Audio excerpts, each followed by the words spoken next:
Welcome to our panel, Evolution of Measurement, and hope you are enjoying Mobidictum so far. And welcome, guys. I have today, my name is Gül. First of all, let me introduce you myself. My name is Gül Yüksel Akkaya. I am Apps and Gaming Director at Meta for Middle East and Africa. And today I have two special guests. Sema is from Adjust, Head of Solutions Consulting. And we have Eran, and he is from AppsFlyer, and he is VP of Product. And today, hopefully, we will be talking about the dynamic measurement evolution for the last couple of years and where it evolved. And we will be talking a little bit about the key trend, one of the key topics in the last couple of years, especially for let's say, digital native industries, which is media mix modeling. So it's a little bit funny to talk about media mix modeling as a key trend because the data, the history backs to 1950s in especially traditional verticals, but it evolved to digital natives industries as well because all the, the evolution we had in the last couple of years because of the signal losses, like the IDF, just someone called it IDFA Apocalypse. Yeah, I even can't pronounce, but that was a great word. I just copied that. So yeah, data tracking is very difficult, so it's very complex. Now the nature of the industry, that's why media mix modeling is emerging as a trend. And we will be talking a little bit about our best partners in this area, AppsFlyer and Adjust. And before going to that, do you know these two companies? Let me see your hands. Do you know what Adjust does and AppsFlyer does? So let's try to understand the audience a little bit. All right. Okay. Most of the people already know about you. So let me first ask question to Sema. And do you, like Adjust, we are always knowing you about the attribution, the data analytics, incrementality, etc. And now we are hearing that you are having your products around media mix modeling as well. So tell us a little bit about the product, why it should be there, why the incrementality or attribution is not enough now. Yeah, so as MMP, we started our business with attribution measurement. So still within our core business, and actually we just founded our company on it, right? So it's like bread and butter for us. But now considering the privacy changes, regulations in the industry, now people are opting out from receiving ads. So we need to make sure that marketers are spending their budget on the right channels. This is very important to spend your money effectively. And besides, as an MMP, I think most of the MMPs same. So we've been collecting data over a decade right now. And we want marketers to get most out of their data. And when we think of that, and thanks to the data and automation age, like Robin from Meta, for example, we can now train that data, model it, and of course, give actionable recommendations based on those algorithms. That's for sure motivated us to build solutions like MMM currently and offer it. Yeah, and it's like not a replacement, but like a complementary product for you, right? Attribution plus MMM, blending it together. That's true. Indeed, they complement each other because at Adjust right now, we position attribution as a short-term measurement. Because we all know, right? Facebook is bringing me 100 installs, which is good, highly accurate, and it's real-time. But we also have MMM. So we position it as long-term measurement. MMM will tell you if you keep, maybe in the future, let's say in the next 3 months, 6 months, you should keep spending on these channels so you can increase your impact. Actually, it might seem like, yeah, you are getting installs, it's good, I'm happy, but after some time, you can just add an incremental effect to that ad spend, which we are trying to discover and also recommend to our clients right now. Yeah, and Eran, what would you add on top? I think adding to that, advertisers are recently understanding that last touch, again, will continue to be a go-to measurement approach, but there's only so much that it can unlock. And as the marketing space becomes more competitive and more complicated, integrating additional measurement approaches can give them the upper hand into reaching better business outcomes. So media mix modeling is one way that if you can integrate that into your marketing tech stack, the sooner the better, the more you have an advantage over your competitors. Putting that on top and together with last touch, together with incrementality, to build this kind of holistic, impact-based measurement approach. Mm-hmm. But now you told lots of things. You can see lots of insights through MMM, and you built that actually for your company. And when a company just enters this MMM space for the first time, what is the use case? So what are they trying to do first? So first of all, MMM, the way I see it, is a way to uncover opportunities. It will tell you a different story than last touch. That is by design. And it's not something that you should be scared of. It's something that you should embrace as an opportunity, because if last touch tells a different story than MMM, it's something that if you shift your strategies and you validate that there is an opportunity here, you can make changes to your marketing mix and marketing strategies to reach better outcomes. So that's how these kind of things work together. Yeah, and for you, Sema? So for your companies working with you, how they are using that? So maybe, yeah, I agree with Eran, but like on the other hand, maybe I can talk about a little bit what we have built with Robin. So we were in the incubator program with Meta. So we built something called Budget Planner. So what we want to show marketers is to media mix analysis first. So what does tell you? So it will tell you that, okay, what is the ROI of my each channel, like holistically? And you will see what you are spending on each channel and what is the effect that you are getting for. And it will tell you the saturation curves, which is great because you think that you are spending, let's say, network A, and it could shown as a flat curve. But you can also see a steep curve there. So instead of spending there in the long term, you can just multiply your revenue, investing your budget and funding on other channels. And we are also presenting like decomposition waterfall. It's also one use case that MMM take into account, like your cross-channel campaigns. Let's say you have TV, you have, I don't know, trends, seasonality. So it includes all those into account and show the impact for your overall budget.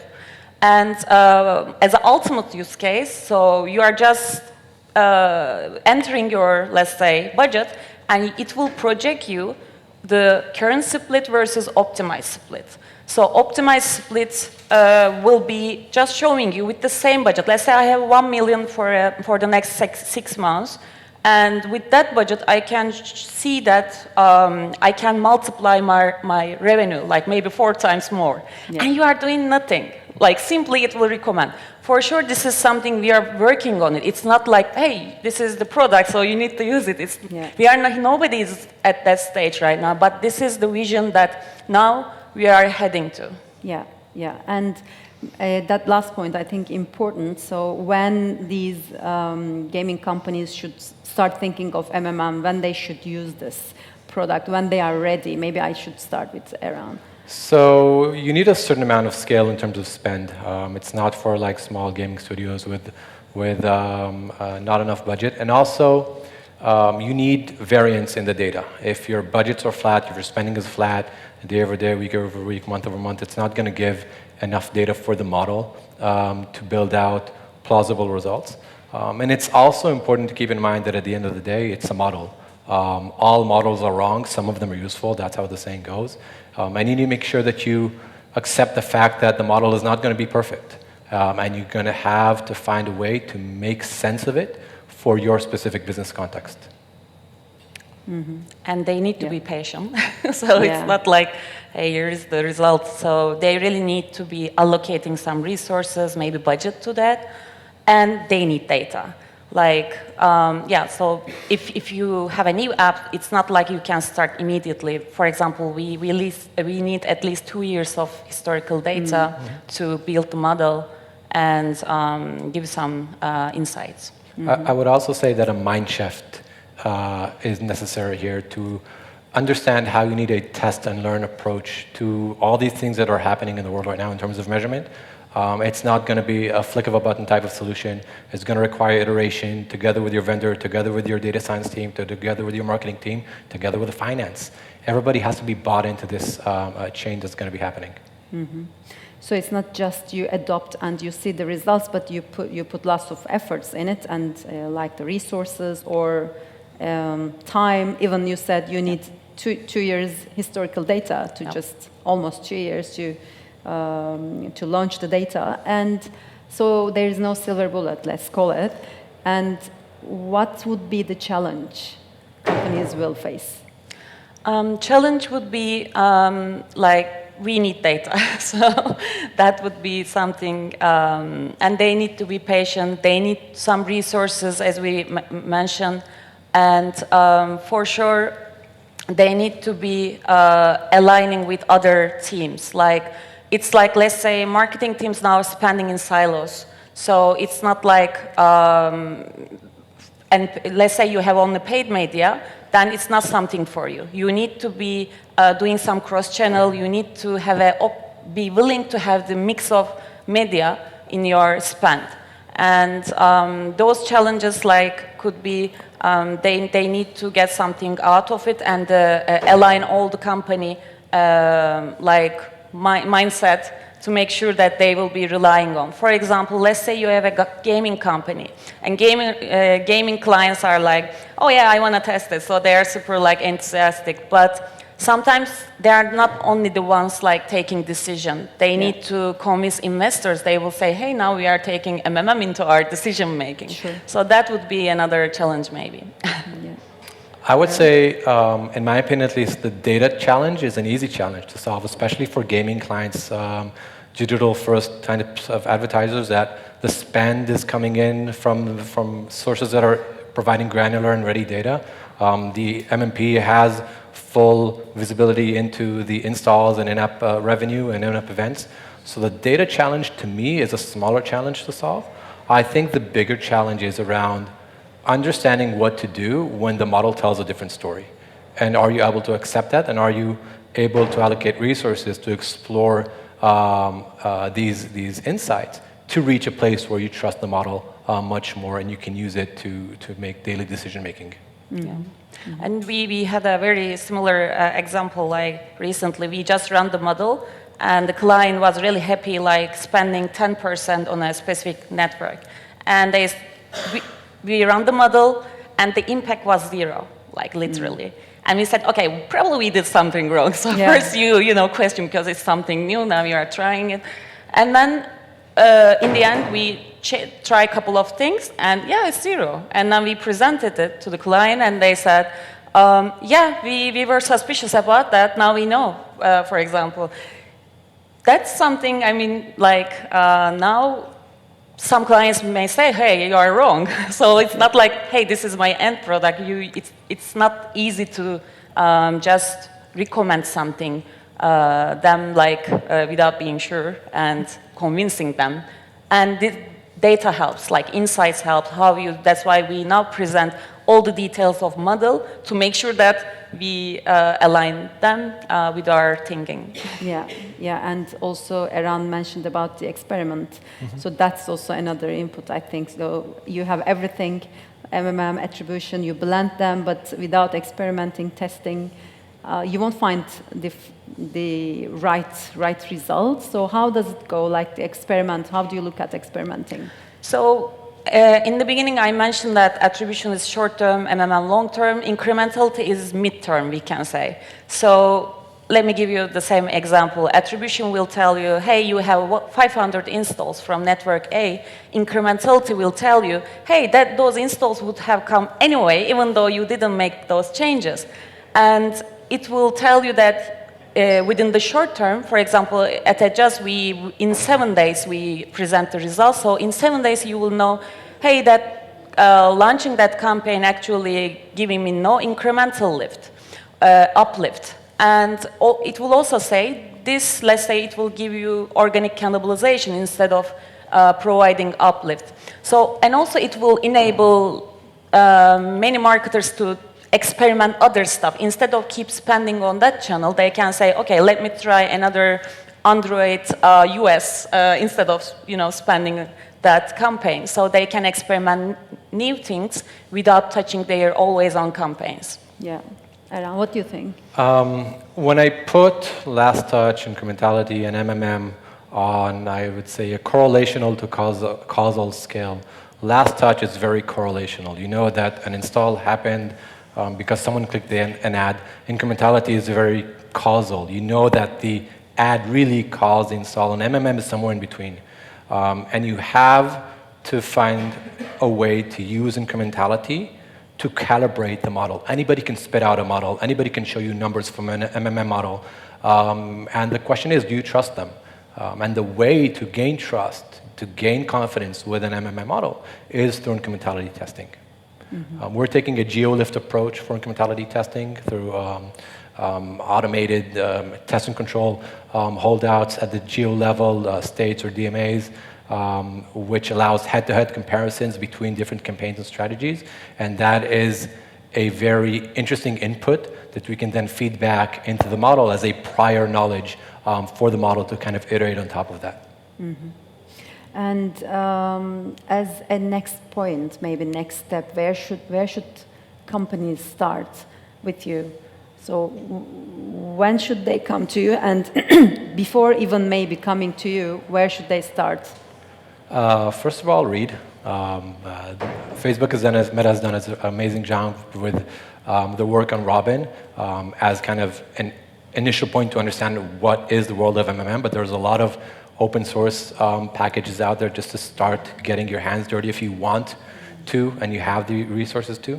But understand that performance marketers are starting to make a shift from performance marketing to impact marketing. And MMM and incrementality are impact-based models. They are incremental models by definition. And the gaming industry has historically been the most savvy of industries, but to be honest, you've had it easy because you've had granular user-level data, and now that data is going away. And you need to start using different ways to understand your marketing performance, so it's a mindset shift that has to happen as soon as you can. Mm-hmm. Sema? Maybe, yeah, on top of that, I can add a few things. So, yeah, definitely they need to adapt themselves, but training is very important, and not because now you are taking into other teams into the work, so they need to align, and they need to also work with MMPs, I would say, because imagine MMPs, we are working thousands of networks, so we even know the changes before it has been released. So working with the MMP partner, good partner will make them really adapt those changes and test early, and have the early access for them. So maybe I can add from MMP point of view. Mm-hmm. Yeah. And yeah, definitely, and experimenting internally as well, with Meta as well, before putting Robin in front of market. Lots of experiments and tests went internally, and lots of steps and resources, as you said, and it needs some preparation. And it's great that we have partners like you, like mobile measurement partners, so Adjust, AppsFlyer, so they can utilize them. But before that, they have to be ready for putting resources and efforts and having that data, historical data, etc. So I think we are close to the end of the panel. So maybe some last messages, like key takeaways from this session. What should they take as one message? I would say, yeah, like we need to be data savvy. It's the age of automation data right now, so don't be afraid about changes. So that would be my message on top of those. Yeah, usually when you try new things, you try to compare with the current product and you try to find the differences and try to calibrate to the new one, the existing one. So maybe that's one of the fails we do. If there's any discrepancy, etc., it should be wrong. So we should fix that with the current system. So that's one of the things. Yeah, exactly. Don't run away.